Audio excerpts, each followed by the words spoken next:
So here we are, map number 1 of this best of 9. Overgrowth is gonna be the map. Thank you all very much for tuning in if you're watching live or from YouTube. And well, Overgrowth, nice 2-player map, spawning up in the top right hand position. We have got the red Protoss player. He's representing NeuroSoft, none other than Welmu. And his opponent down to the lower left, the blue Zerg. Formerly of SK Telecom, but now joining my insanity, it is Sacsri. So, a Korean versus a European. This is going to be a fantastic series. Very much looking forward to how this is going to be going. So yeah, Penguin was in this map. Unfortunately, he can't be joining me today to be casting, but just making sure that the score is all updated for everyone so we know exactly what's going on. But this is the first map. It's going to be a lot of fun. So, in terms of openings, are we getting anything crazy yet? I can assure you, no. Just very standard stuff coming out from both sides. Nothing early pulls, any proxy, two gates or anything along those lines. Instead, this is all looking very, very good. Whether or not we get we may actually even end up getting a Nexus first out of Welmu, which would be a very greedy opening from him. But it seems to be what he's gunning towards. You can see he's already got those 300 minerals banked up. Sacsri though, he's coming with a drone, so he is keeping a good check on what's happening, wanting to know exactly what his opponent's doing. Responding to this by going for a hatch first. So this isn't too crazy. Up against a Nexus first opening, completely safe. Only thing you really have to be scared of if you are going for a hatch first is just a little bit of kind of cannon danger or anything like that. But for the most part, this should be a fairly normal opening, getting into the mid game pretty happily. So we'll keep an eye on exactly what these two are going to be doing. We've got the gate now coming down for Welmu. Meanwhile, over on Sacsri's side, this is all looking very economical. He's going for actually a hatch pull build. So this is something you often see up against a gate expand, but can also work really nicely up against a Nexus first. Both players going to be just streaming into this mid game, pretty much eliminating any early game aggression entirely actually. So this is some really nice stuff that we're getting down. We got the gas before the pool as well from Sacsri, so he's just getting everything that he possibly could do. So, waiting to see what else these two are going to be doing at the moment. Looks like the Cybercore is on its way through. All kind of standard stuff for the moment. The 2 gases, each with 3 probes in it. Nothing untoward there. So, what kind of mid-game things can come off of this? Well, most importantly, there is going to be the option to get, obviously, a huge mid-game play in.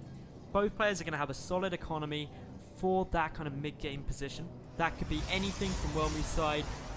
To be honest, absolutely anything in terms of Immortal Sentry plays, big Stargate plays, all the way up into just a very fast Colossus timing or something like that. So there's certainly a lot on the cards for what Welmu could be throwing out.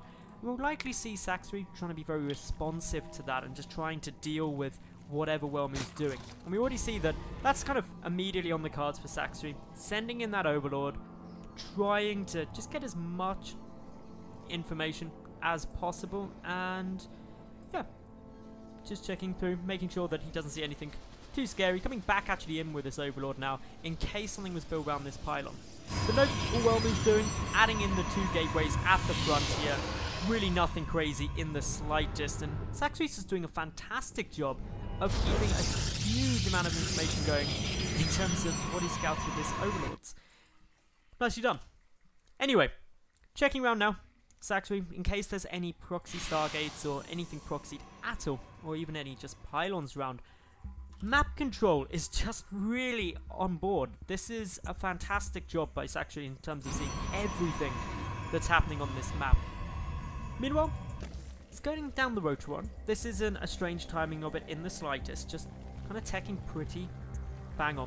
Getting his 2nd gas now, so it's not like this is a 3 gas big Roach play or anything like that. Just a normal mid-game transition. Over on Welmu's side, we do now have the Forge. So this has been seen. This is kind of the tech structure, and I'm hesitant to call it a tech structure because it's not really part of the tech cards, but it is where a lot of the gas is going to be going. Welmu's also playing this really green, adding in a 3rd Nexus. quite a few things are coming through here. They're not going to be able to kill it off, but they may get the probe, which is better than nothing. But more importantly, it's been scouted. And therefore, you know everything that's coming down. And Sacsri, as a ZerG player, really wants that scouting information. Having seen that third, immediately, 16 lings gonna be charging over across the map. Gonna be trying to put on a bit of pressure here. In terms of defense, there isn't actually too much. 6 more roaches also coming across. This third really wants to be cancelled. To be honest, that's the main aim. Otherwise, good number of gateways coming in as a bit of a wall off. Interesting photon cannon positioning here as well, because, well, just chilling in a nice kind of boxing position off to the side. Good force fields on those sentries from Welmu. Make sure that the lings aren't able to pick off any of those gas-heavy units. But still, Sacsri, he is just flooding with units at the moment. This is getting pretty crazy. There is a huge number of units being produced right now from our ZerG.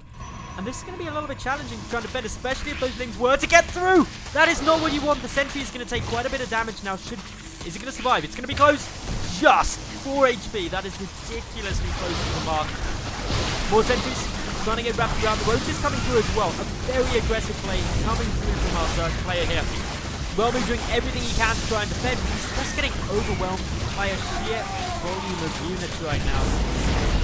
Potent overcharge coming down. The roach is still poking, squatting. A couple of lings going up into the main base. But more importantly, back at home, we just see more roaches. So he's got a couple more lings. He's in no means happy to just deal the damage that he's done, but not going all in off this, hoping that he can deal enough damage without having to do anything insane to end the game. Welmu though, despite most of his army, if he holds this off, isn't in an absolutely dire position. Thanks to this third Nexus, and also thanks to only losing 5 probes, it's not too crazy. Still waiting to see what else Sacsri has got planned. Looks like just a macro hatch and a few more gases getting taken. But Welmu, for the moment, has managed to stabilize. But at what cost?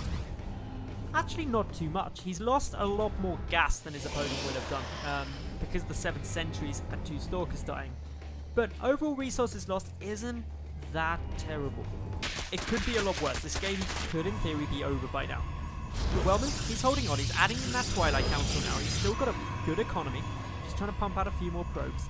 But Sacsri doesn't want this game to be lasting that much longer. 16 more roaches in production, plus 1 nearly done. Roach speed nearly done. It's an aggressive mid-game timing. So, can Sacsri actually break Welmu if he keeps producing? The trouble for Welmu is that he doesn't have any splash damage. He's reliant 100% on gateway units at this stage. His Twilight Council is done and he does have the 1-1 upgrades, but Blink will not be finished by the time this little push comes in. And Sacsri will have slightly closer upgrades than he did with that last shove. Third base, again going to be the target. Where are those force fields? They're very good there, catching a lot of those speedlings. The roaches going up against the proton cannon as quickly as they can. The Mothership Core a little out of position, won't be able to potent overcharge the Nexus immediately, but does get it off now. That means these roaches are going to be zoned out a little way, able to pick up the gateway nonetheless. And this is just some nice control coming through from our ZerG. Welmu though, he's also doing a very nice job of just making sure that he's not taking too much damage here, not overcommitting. Ideally wants to engage in this choke. Goes for the time warp, trying to chase down these roaches now. 1-1 up against 1-0 upgrades, but this Stalker Force does look pretty intimidating. Back for Sacsri, we do have the hatchery on its way down, so a gold base 4th in production. Remember, that's in addition to the macro hatch that's already there. But what's quite interesting is the Spire. This is not a really early Spire, but it is quite a big investment, especially if Sacsri decides to pump out a lot of Mutalisks, maybe going for some kind of tech switch into those Mutas later on. Got to keep an eye for it, but at the moment, Welmu, he's just bouncing back and forth like a pinball between his third and natural, trying to make sure that he can just deal with any damage or any move in from either angle.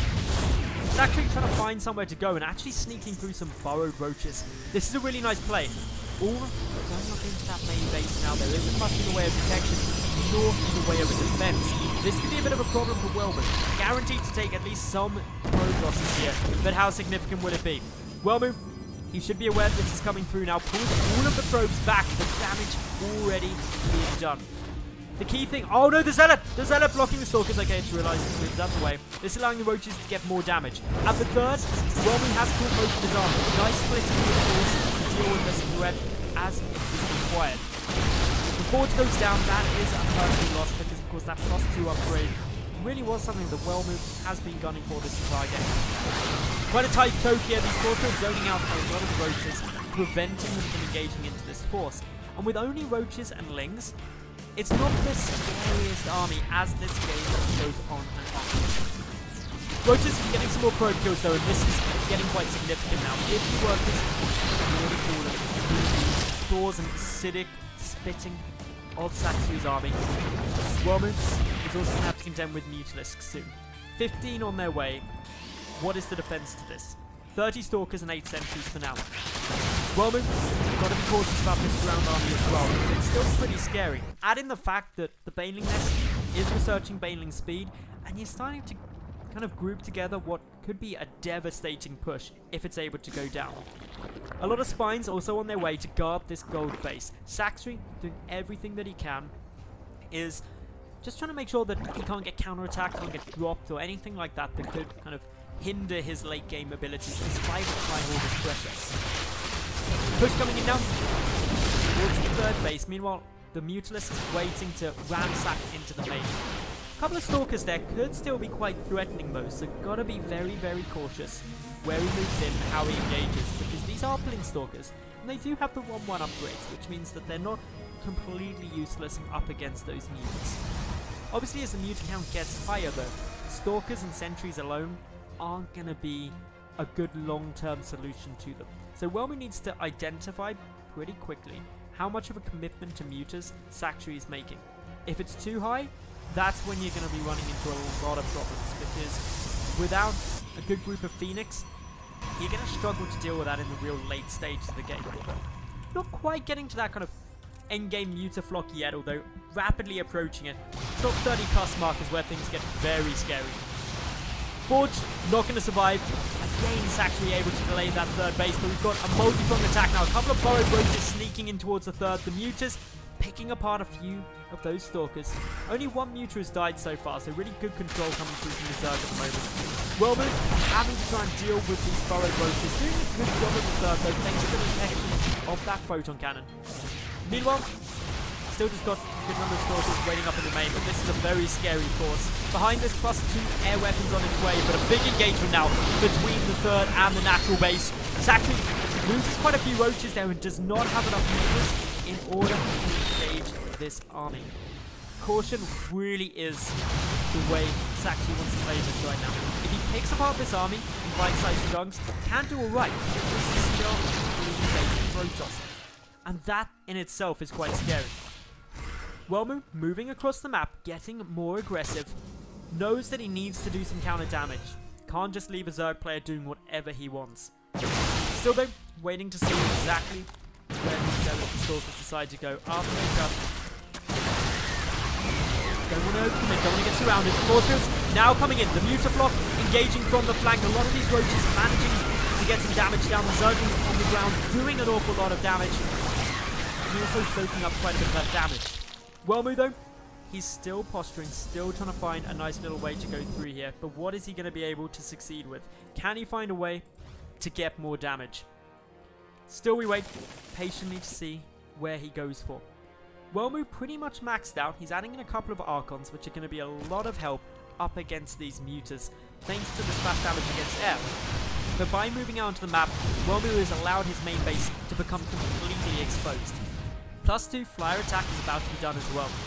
Another nice damage boost, but big engagement outside this gold. The Baneling's trying to get the connections, get some good damage down here. Meanwhile, the Roaches not able to fend off the rest of that ground army. Resources lost incredibly close, considering we're 20 minutes into this game, and it's going to be the control of these units that is going to make such a big difference through these last engagements. The Roaches, the Mutas, they're fighting up against each other. The Spines really acting as that added layer of defense against this push. Can the Mutas, though, slowly whittle down this army. With their regeneration, it's going to be really, really useful if he can keep them alive. 30 on the field, so 22 more banelings coming through. And if they get the good connections, this Stalker Force suddenly gets a lot less scary. In they come, great blinks from Welmu, but is it going to be enough? Lots of Stalkers now dying, the Roaches, the Mutas pushing through, and due to the Mutas getting a little bit out of position and split apart, those Mutalisks can engage a lot nicer there. The Stalker count diminishing rapidly. GG is called, and there we have it. Welmu takes game Sacsri takes game number 1.